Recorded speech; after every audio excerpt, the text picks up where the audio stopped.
Hello friends, வணக்கம். Welcome back to my channel. எங்களுக்கு second dose vaccination போடுறதுக்கான due இன்னைக்கு. நான் ஆல்ரெடி ஷேர் பண்ணியிருந்தேன். எங்களுக்கு ஃபர்ஸ்ட் டோஸ் போடும்போது எங்கள் கம்யூனிட்டிலேயே வேக்சினேஷன் ட்ரைவ் அரேஞ்ச் பண்ணியிருந்தாங்க.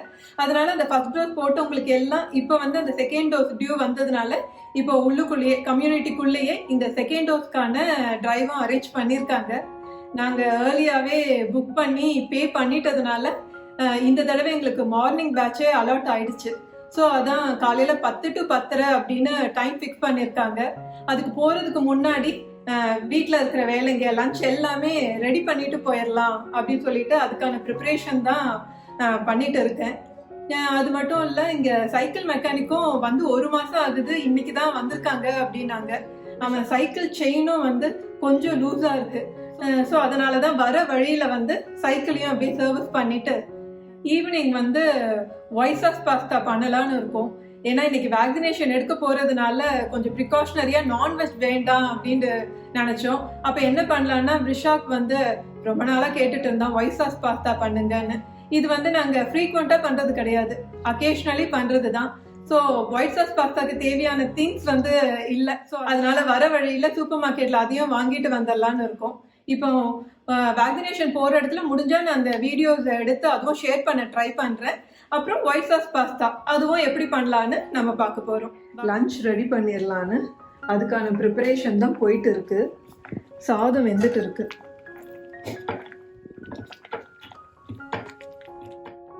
ஒரு உருளைக்கிழங்கு பொரியல் வச்சிடலான்னு சொல்லிட்டு அதுக்கு தான் கட் பண்ணிட்டு இருக்கேன்.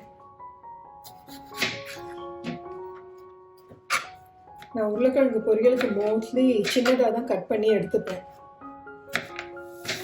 உருளைக்கிழங்கு பொரியல் ரெடி ஆயிடுச்சு.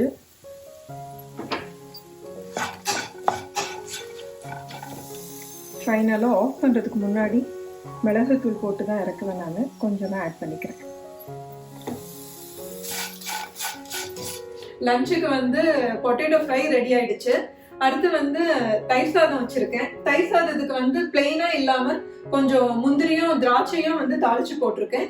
அப்புறம் கேரட் கொஞ்சம் துருவி போட்டிருக்கேன். கொஞ்சமா மாதுளம்பழம் போட்டிருக்கேன். இப்ப தாளிக்கிறதுக்கு தான் எண்ணெய் வச்சிருக்கேன். ஸோ தாளிக்கிறதுக்கு கொஞ்சம் கடுகு போட்டுக்கிறேன்.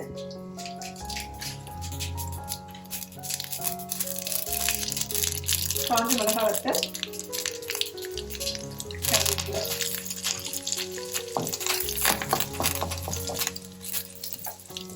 லஞ்சு தயிர் சாதமும் ரெடி ஆயிடுச்சு. கிளம்புறதுக்கு முன்னாடி ஆல்மோஸ்ட் வீட்டில் இருக்கிற எல்லா ஒர்க்கையும் கவர் பண்ணிட்டேன். மிக்ஸ் பண்ணிட்டேன். இது ஹெல்த்தியும் கூட. தயிர் சாதம் நம்ம அப்படியே பிளெயினா எடுக்காம இது மாதிரி ஒரு வெஜிடபிளும் சேர்ந்த மாதிரி இருக்கும். கேரட்டும் உடம்புக்கு நல்லது. மாதுளம்பழமும் போட்டு நீங்க இது மாதிரி பண்ண மாட்டீங்கன்னா மாதுளம்பழமும் போட்டு ட்ரை பண்ணுங்க. கர்ட் ரைஸ் ரொம்ப டேஸ்டா இருக்கும். ஸோ வீட்டில் இருக்கிற ஒர்க் முடிஞ்சிடுச்சு. வெளியில வேக்சினேஷன் போட்டுட்டு வரும்போது வெளியில இருக்கிற ஒர்க்கையும் அந்த வெளியே முடிச்சுட்டு வந்துட்டா நம்ம திரும்பவும் வெளியில போக வேண்டாம். ஸோ நாங்கள் வேக்சினேஷன் போடுறதுக்கு கிளம்பிட்டோம். டாபி பார்த்துட்டு இருக்கேன், எங்கடா நம்மளை விட்டுட்டு கிளம்புறாங்க அப்படின்னு. ரிஷாக்கு வீக்கெண்ட் கிளாஸ் போயிட்டு இருக்கு. வேக்சினேஷன் போடுறதுக்கு முன்னாடி அவன் என்ன பண்ணிட்டு இருக்கான்னு பார்க்கறதுக்கு வந்தோம். ஆக்டிவிட்டிஸ் போயிட்டு இருக்கு.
Boom, boom.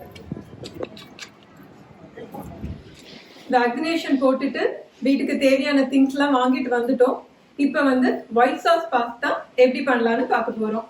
இதுக்கு நான் பாஸ்தா, இது பார்த்தாலே தெரியும், இதில் செமோலினாவும் இருக்கு, பீட்டும் இருக்கு. நான் ரெண்டுமே எடுத்திருக்கேன். வீட்டில் இது ரெண்டுமே இருந்தனால ரெண்டுமே கலந்து தான் போட்டிருக்கேன். இதில் 350 கிராம் எடுத்திருக்கேன். இப்போ இந்த ரெசிபி எப்படி பண்ணலான்னு பார்க்கலாம். பாஸ்தாவை குக் பண்ணுறதுக்கு தண்ணி வச்சிருக்கேன். ஸோ இப்போ தண்ணியில் கொஞ்சம் ஆலிவ் ஆயில், உப்பு போட்டுட்டு அப்புறம் பாஸ்தா போட்டு வைக்கலாம். Olive oil ஊற்றிக்கிட்டேன். சால்ட் கூட பார்த்தீங்கன்னா ஒரு 1/2 டேபிள் ஸ்பூன் போடுறேன். தண்ணி நல்லா பாயில் ஆயிடுச்சு. இந்த டைம்ல பாஸ்தா போட்டு, பாஸ்தா நம்ம ஒரு 3/4 குக் பண்ணி எடுத்தா போதும். பாஸ்தா குக் ஆகிட்டு இருக்கு. அந்த டைம்ல நம்ம வெஜிடபிளை வதக்கி எடுத்துக்கலாம். ஆனா வெஜிடபிள் பாத்தீங்கன்னா கம்ப்ளீட்லி ஆப்ஷனல் தான். நான் இதுக்கு கிரீன் கேப்சிகம், அப்புறம் yellow bell pepper, red bell pepper, இதுவும் கேப்சிகம் தான், மஞ்சள் கலர்லயும் ரெட் கலர்லயும் உள்ளது. அப்புறம் கொஞ்சம் கேரட்ஸும் கட் பண்ணி வச்சிருக்கேன். இது கூடவே நம்ம கார்ன், ப்ராக்கலி இல்லாம ஆட் பண்ணிக்கலாம். பட் நான் இன்னைக்கு அதை எடுத்துக்கல. அப்புறம் பூண்டை தனியா கட் பண்ணி வச்சிருக்கேன். இப்ப முதல்ல பூண்டை வதக்கிக்கலாம். ஏன்னா பூண்டை நம்ம தனியா தான் வதக்கிக்கணும். ஏன்னா வெஜிடபிள்ஸ் வதங்குறதுக்கு லேட் ஆகும் இல்லையா, எல்லாத்தையும் சேர்த்து போட்டுட்டோம்னா பூண்டு கரிஞ்சிடும். ஸோ நான் இப்போ பூண்டு போட்டுக்கிறேன். பூண்டை நான் தனியா வதக்கி எடுத்துக்கிட்டேன். இப்ப கட் பண்ணி வச்சிருந்த மற்ற வெஜிடபிள்ஸையும் வதக்கிக்க போறேன்.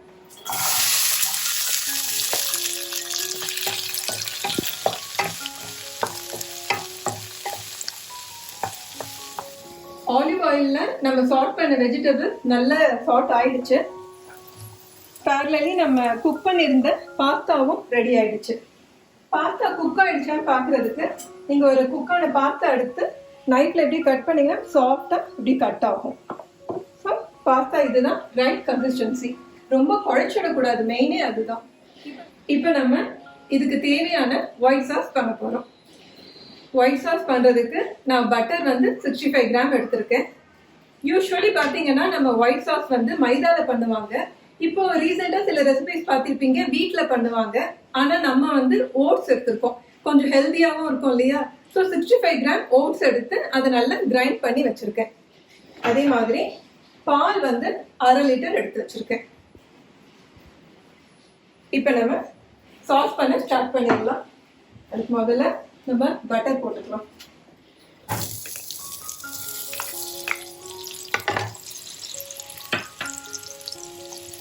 பட்டர் நல்லா மெல்ட் ஆயிடுச்சு. இந்த ஓட்ஸ் மொத்தமா போடாம கொஞ்சம் கொஞ்சமா போட்டு நம்ம சாட் பண்ணிக்கலாம்.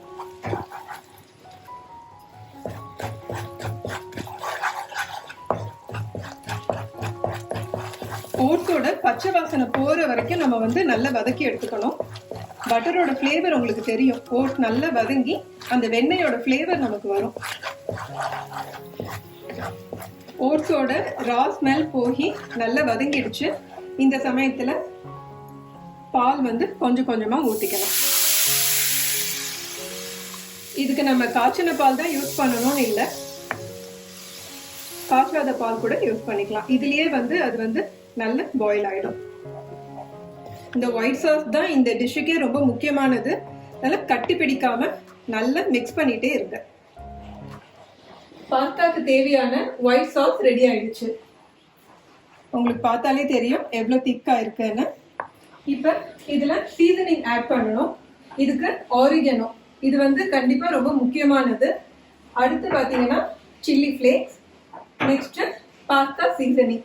இப்ப இதை இந்த சாஸ்ல போட்டு நம்ம மிக்ஸ் பண்ண போறோம்.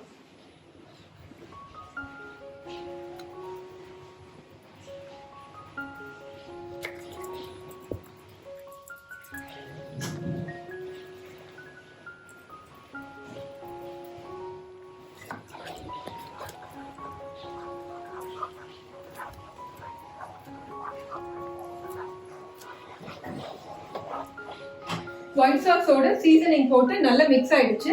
இப்போ நம்ம சாட் பண்ணி வதக்கி வச்சிருந்த பூண்டும் வெஜிடபிளும் ஃபர்ஸ்ட் ஆட் பண்ணி மிக்ஸ் பண்ணிக்கணும். அதுக்கப்புறம் குக் பண்ணி வச்சிருந்த பாஸ்தாவையும் ஆட் பண்ண போறோம்.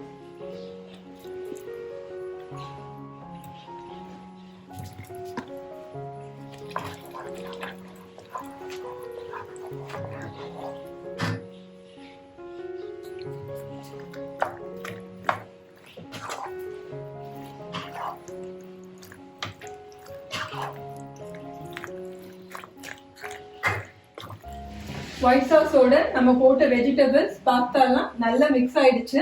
இந்த டைம்ல கொஞ்சமா சாப்டு கொரியாண்டர் வச்சிருக்கேன். இதை இப்ப போட்டு நம்ம ஆஃப் பண்ணிட வேண்டியதுதான். ஒயிட் சாஸ் பாஸ்தா ரெடி ஆயிடுச்சு. இன்னைக்கு நம்ம இந்த வீடியோ நீங்க பார்த்திருப்பீங்க. ஒயிட் சாஸ் பாஸ்தா ரெசிபியும் பார்த்திருப்பீங்க.